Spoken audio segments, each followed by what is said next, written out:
সম্মানিত দর্শক আসসালামু আলাইকুম, কেমন আছেন সবাই? আজ আমি আপনাদের সাথে শেয়ার করব বাচ্চাদের সালোয়ার কামিজ তৈরি করা। আশা করছি পুরো ভিডিওটি দেখলে সহজে শিখে নিতে পারবেন। প্রথমে কাপড়টিকে 4 ভাঁজ দিয়ে নিলাম, তারপর এখানে আমি একটি মার করে নিলাম। এখন এখানে নিব পুটের মাপ বা শোল্ডারের মাপ অনেকে বলে।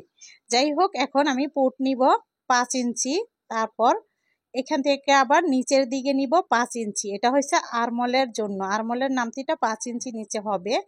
তো সেই বরাবর আবার বডির মাপ হবে, এই জন্য একটি মার করে দিলাম। এই তো তারপর আমি কিন্তু ফিতাটাকে কোনোভাবে নড়াচ্ছি না। দেখুন, এই যে ফিতাটাকে এভাবে রেখে কোনটা কতটুকু নিচে হবে, মানে হিপের চিহ্ন কতটুকু নিচে, কোমরের চিহ্ন, বডির চিহ্ন কোনটা কতটুকু নিচে হবে, এই মাপটা দিয়ে দিচ্ছি। এখন 9 ইঞ্চি নিচে, মানে 9.5 ইঞ্চি নিচে কোমরের জন্য, আর 13 ইঞ্চি নিচে হিপের জন্য নিচ্ছি। এটা বাচ্চাদের মাপ।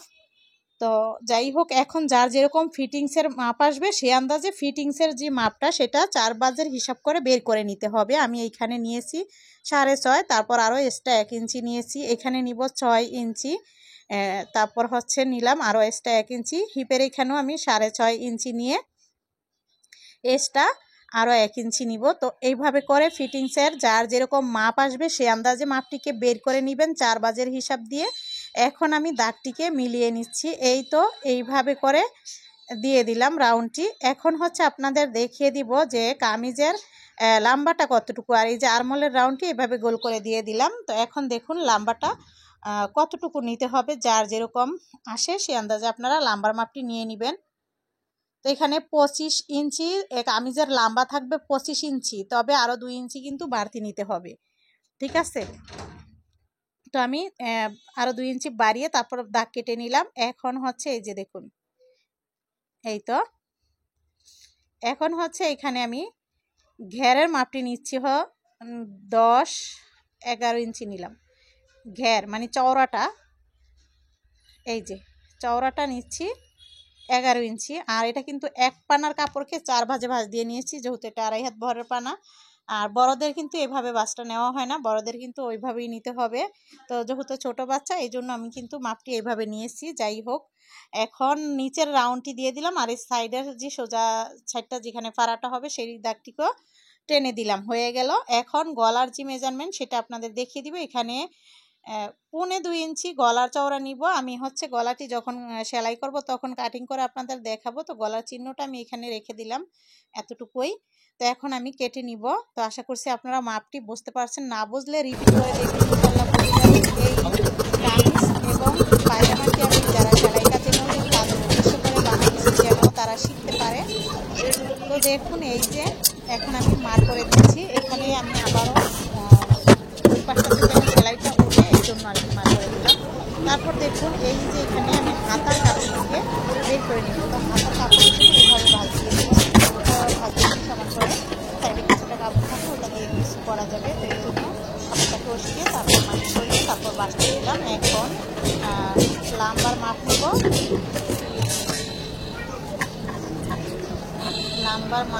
লম্বা 11 ইঞ্চি নিব, নিয়ে আমি একটি মার করে দিলাম। তারপর এখান থেকে আবার এইভাবে নিব 2 ইঞ্চি বা 2.5 ইঞ্চি নিচে একটি মার করে দিলাম। তারপর চওড়া নিচ্ছে 6 ইঞ্চি, এরপর রেস্টটা আরও 1 ইঞ্চি নিয়ে এইভাবে হাতের মুখের মাপ নিতে হবে 5.5 ইঞ্চি বা 5 ইঞ্চি এরকম। যাই হোক, এই তো এখন আমি এই রাউন্ড করে দিলাম, কেটে নিচ্ছি। আর এইখানটাতে কিন্তু আমি ভাবি এই কারণে বর্ডার হবে, আমি সেগুলো দেখিয়ে দেবো। একদম সমান করে কাপড়টিকে কেটে নিয়ে এই যে বর্ডারটা দিব, নিচে ডিজাইন করবো আর কি, পথের মতো শাড়ির যে থাকে ওই স্টাইলের আর কি। দেখুন, সেই কাপড়টি আমি বের করে নিচ্ছি এখান থেকেই। এখন মাঝখানে কেটে নিলাম, এরকমভাবে ভাঁজ দিয়ে নিলাম। 2-3 ইঞ্চি চওড়া কাপড়কে এভাবে ভাঁজ দিয়ে নিয়ে এই যে এরকম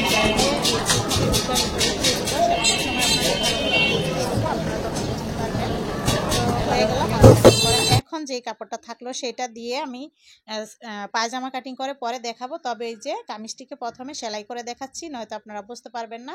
এখন কামিজের গলার জন্য আমি 2.25 ইঞ্চি আর 5 ইঞ্চি নিলাম। এইভাবে নিয়ে তারপর এরকম ভি শেপে মার করে নিলাম। তারপর হচ্ছে এই তো এখন একটি কাপড়ের সাথে সেলাই করে আটকিয়ে নিতে হবে। তো আশা করছি গলাটি কিভাবে কাটিং করতে হয় সেটা বুঝতে পারছেন। আবার বলছি, বাচ্চাদের আপনারা 1.25 ইঞ্চি চওড়া নেবেন আর নামতিটা 4, 4.5, 5 এরকম নিতে পারেন। তো নিয়ে তারপর কেটে নিলাম, যে কোনো ডিজাইন দিয়ে কেটে নিতে পারেন, গোল গলা বা এরকম বা বাক্স গলা। তো যাই হোক, এখন দেখুন এই যে কাপড়ের সাথে প্রথমে আটকিয়ে নিয়েছি, এরপর হচ্ছে সেই কাপড়টা সেলাই করে নিলাম। তারপর হচ্ছে এইভাবে কাপড়টিকে কেটে এখন হচ্ছে উল্টিয়ে নিলাম। চাপ সেলাই দিয়ে দিব।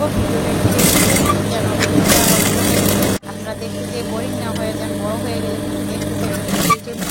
তো আশা করছি আপনারা মনোযোগ দিয়ে দেখলে সহজে শিখে নিতে পারবেন, না বুঝে করে দেখবেন, ইনশাআল্লাহ বুঝে যাবেন। তো দেখুন এই যে এখানটাতে আমি ভাঁজ দিয়ে দিলাম গলার যে কাপড়টি, পিছনের গোল গলা সেলাই করে নিয়েছিলাম। গলাটি এখন আমি এইভাবে করে সেলাই করে দিব। তো হয়ে গেল গলা সেলাই করা। তারপর হচ্ছে হাতা, ওই যে হাতাটা যে আমি কাটিং করলাম, দেখুন এখন এইভাবে ভাঁজ দিয়ে সেলাই করব। তার আগে হচ্ছে আমি এখানে এরকমভাবে কাপড়কে ভাঁজ দিয়ে সেলাই করে নিচ্ছি, ফিতার মতো তৈরি করে নিচ্ছি। দেখুন একটু চওড়া ফিতার মতো তৈরি করে নিলাম। তারপর সেটাকে আমি সমান মাঝ বরাবর লাগিয়ে দিব। দেখুন এই তো এখন পট্টিটা যে দিলাম, পট্টিটার মাঝখানে ওইটাও রাখলাম, রেখে তারপর হচ্ছে সেলাইটা দিয়ে দিলাম। এখন হচ্ছে আবার উপর দিয়ে একটি চাপ সেলাই দিতে হবে। তো আশা করছি আপনারা সেলাইটি বুঝতে পারছেন বা মনোযোগ সহকারে দেখলে ইনশাআল্লাহ বুঝে যাবেন। তারপর এইখানটাতে আবার সেলাই দেওয়ার সময় ওটা সরিয়ে নিলাম। এখন আবার এভাবে ভাঁজ দিয়ে সেটাকে আমি আবার কিছুটা টাক দিয়ে দিব। তারপর এখানে একটা গুতাম লাগিয়ে দিব, বা আপনারা চাইলে একবারে সুই সুতা দিয়ে গুতাম লাগিয়েও দিতে পারেন। তো দেখুন এই যে এরকমটা হয়েছে। এখন সেমভাবে আমি দোনোটা হাতা সেলাই করে নেওয়ার পর হাতাটিকে গুতাম লাগিয়ে নিয়েছি, নিয়ে এখন এইভাবে করে কামিজের সাথে সেলাই করে নিচ্ছি। কামিজের মোহরার সাথে এভাবে দৌড়ে দৌড়ে ঘুরিয়ে সেলাইটি দিতে হবে। যারা ভিডিওটা দেখতেছেন তাদেরকে অসংখ্য ধন্যবাদ। যারা এখনও আমার চ্যানেলটিকে সাবস্ক্রাইব করেনি, প্লিজ আমার চ্যানেলটিকে সাবস্ক্রাইব করে দিবেন। ভিডিওটি ভালো লাগলে আপনারা আপনাদের ফ্যামিলি ফ্রেন্ডদের সাথে শেয়ার করে দিবেন, যেন তারা শিখতে পারে। দেখুন এই তো হাতার যে কাপড়টি সেটি আমি এইভাবে করে লাগিয়ে দিচ্ছি। এই যে হাতাটা সেলাই করা কিন্তু হয়ে গেল। তারপর হচ্ছে সাইড সেলাই করে নেব। দোনো হাতা আমি সেলাই করে নিয়েছি এরকমভাবে। এখন সাইড কোমর মানে হিপ পর্যন্ত সেলাইটা দিতে হবে, যে পর্যন্ত আর কি ফাড়াটা হবে। তো সেই পর্যন্ত হয়েছে উপরের অংশে সেলাইটি দিয়ে শেষ করলাম। এখন আবারও এই পাশের সাইড সেলাই করতেছি। মোট কথা হচ্ছে দোনো পাশের সাইড সেলাই করে নিতে হবে। এরপর হচ্ছে এই ডাবল সেলাই দিয়ে দিলাম। যাই হোক, এরপর হচ্ছে এই ফাড়ার যে সাইড, ফাড়ার অংশ সেলাই করতে হবে। দেখুন এই তো 4 ভাঁজ দিয়ে নিচ্ছি। এখানেও কিন্তু প্রথমে একবার ভাঁজ দিয়ে এরপর হচ্ছে আবার একটি ভাঁজ দিয়ে নিয়েছি। যাই হোক, এরকমভাবে ভলকিয়ে কাপড়টিকে সেলাই করে নিতে হবে। আপনারা যেভাবে এই ভাঁজটি দিয়ে আরাম পান সেভাবে ভাঁজটি দিয়ে নিতে হবে। কোনোভাবেই কাপড় এখানে টানাটানি করা যাবে না, তাহলে কিন্তু বড় হয়ে যাবে বা নষ্ট হয়ে যাবে, দেখতে ভালো লাগবে না। তাই এখন আমি এই পাশের সাইডও সেলাই করে নিচ্ছি। দোনো পাশের ফাড়ার অংশ সেলাই করে নেওয়ার পর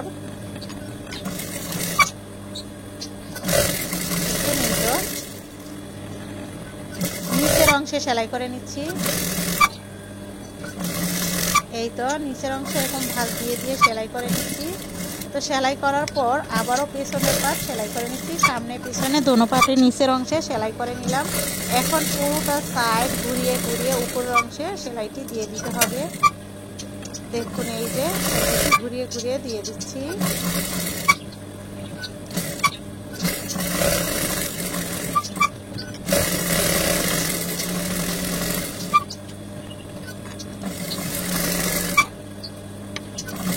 তো দেখুন কমপ্লিট হয়ে যাচ্ছে, কারণ আমি পুরোটা রাউন্ড ঘুরিয়ে সেলাইটি দিয়ে দিলাম।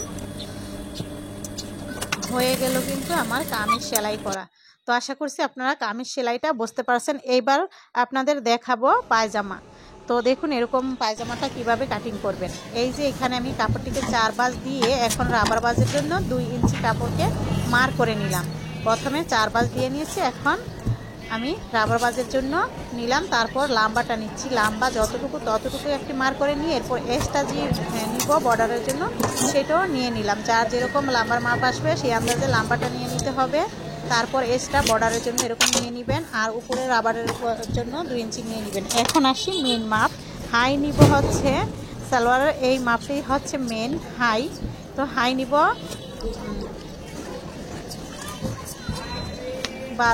13 ইঞ্চি নিলাম, সর্বমোট 13 ইঞ্চি নিলেই হবে। তারপর এখানে নিব হচ্ছে 10 ইঞ্চি। তারপর এই পায়ের মুখের এখানে নিব হচ্ছে 6.5 ইঞ্চি বা 7 ইঞ্চি এরকম নিলেই হবে। আমি এই যে মার্ক করে দিলাম, দেখুন এই তো এইভাবে মার্ক করে দিয়ে ব্যাস হয়ে গেল পায়জামাটি কাটিং করা। প্লাজো পায়জামা ঘের কম দিয়ে আর কি, তো চাইলে কিন্তু ঘের আরও বেশিও দেওয়া যায়। তো যাই হোক, এই তো পায়জামাটি এইভাবে ক্লিন করে কেটে নিব। আর এখানে আমি পট্টি দিব, সেটা আমি সেলাইয়ের সময় আপনাদের দেখিয়ে দিব। দেখুন এই তো হয়ে গেল কাটিং করা পায়জামা, কাটিং করে ফেললাম একদমই পানির মতো সহজে। মাত্র 2 গজ কাপড় দিয়ে 4 বছরের বাচ্চার জন্য সালোয়ার এবং কামিজ দুটি তৈরি করে দিচ্ছি। দেখুন এইখানে আমি পট্টির কাপড়টিকে সেলাই করে লাগিয়ে নিলাম। এখন আমি আরও একটি পার্ট নিয়ে এইভাবে করে হাইটিকে সেলাই করে নিতে হবে। তারপর আবার অপর পাশের যে সাইড হাইয়ের সাইড সেখানে এই যে সেলাই করে নিতে হবে। দেখুন এই তো হয়ে গেল।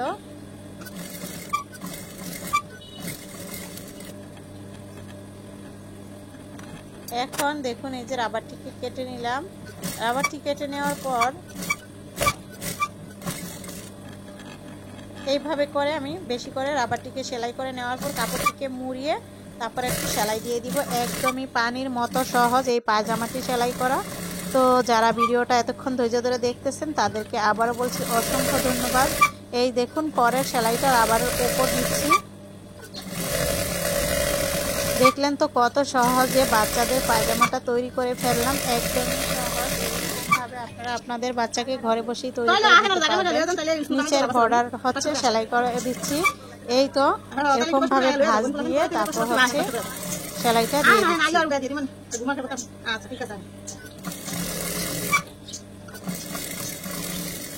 এই তো হয়ে গেল। তো এরকম করে দোনোটা পা সেলাই করে নিতে হবে।